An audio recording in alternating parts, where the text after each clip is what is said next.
صبح اور شام کے اذکار اور ہر نماز کے بعد کم از کم آیت الکرسی پڑھیے، کم از کم 33 مرتبہ سبحان اللہ الحمدللہ اللہ اکبر پڑھیے۔ اللہ کی رسول صلی اللہ علیہ وسلم کا فرمان ہے من قرأ آیت الکرسی دبر كل صلاة مكتوبة لم يمنعه من دخول الجنة إلا أن يموت۔ جو شخص فرض نماز کے بعد آیت الکرسی پڑھ لیتا ہے اس کے اور جنت کے درمیان صرف موت کا پردہ حائل ہے، جس دن فوت ہوگا یہ جنتی مہمان ہوگا۔ جو 33 مرتبہ سبحان اللہ الحمدللہ اللہ اکبر پڑھتا ہے اسے دو بڑے انعام ملتے ہیں۔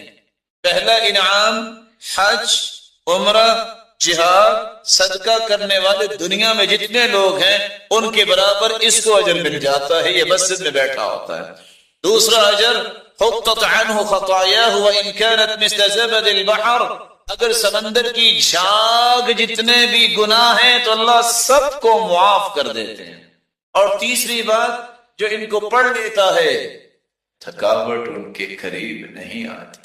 تو میرے پیارے بھائیوں بیٹھ کے ذکر کر کے اٹھا کریں، بلکہ فرمایا والملائکۃ یصلون علی احدکم ما دام فی مجلسہ الذی صلی فیہ، جب تک بندہ اپنی جگہ پہ بیٹھ کے ذکر کرتا ہے۔ آپ کی جگہ کون سی ہے؟ جہاں آپ کے قدم تھے، جہاں آپ نے سجدہ کیا، یہ آپ کی جگہ ہے، یہاں بیٹھ کے ذکر کرتے رہیں گے۔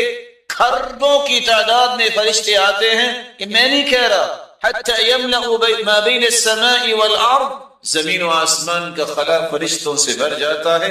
جو ذکر کی مجلس میں آنے والے فرشتے ہیں وہ آ کے 3 دعائیں کرتے ہیں۔ آپ تو ذکر کر رہے ہیں سبحان اللہ الحمدللہ اللہ اکبر رضیت باللہ ربا وبالاسلام دینا وبمحمد نبیا، آپ یہ دعا پڑھ رہے ہیں اللہ اکبر استغفر اللہ استغفر اللہ استغفر اللہ اللہم انت السلام ومنک السلام تبارکت یا ذا الجلال والاکرام۔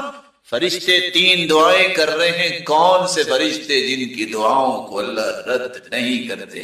اللہم اغفر لہ، اللہ اسے معاف کر دے، اللہم ارحم، اللہ اس پہ رحمت فرما دے، اللہم تب علیہ، اے اللہ اس کی توبہ کو بھی قبول